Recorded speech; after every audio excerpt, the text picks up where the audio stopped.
on as a professional you seeing in the space? So it's really important because they're saying that if you're the smartest person in the room, you got to change rooms, right? Yeah, definitely. Um, and so it's the same thing in life. If you're advancing far beyond your friends, you need to change your friend group.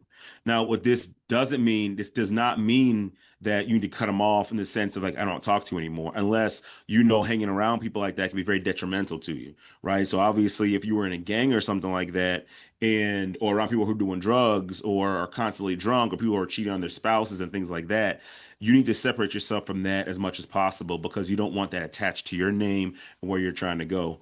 Um, so just keep that in mind. That's really important. I think people need to understand is that when you let go of like a friend group or a friend or something along those lines, you're doing so because it's really, really not good for you, right? And Correct. so we're not necessarily saying as you go up, forget about the little people, forget about the people, that you were running with before.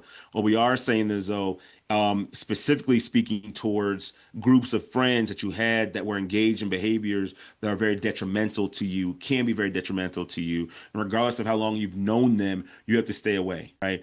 But if you just have a friend group that maybe they're just cool doing what they're doing, right? Let's say you have a friend group, and you want to be an entrepreneur, but they don't want to be entrepreneurs. They're cool just working the 9 to 5 and everything like that. I'm not saying you got to cut people like that off.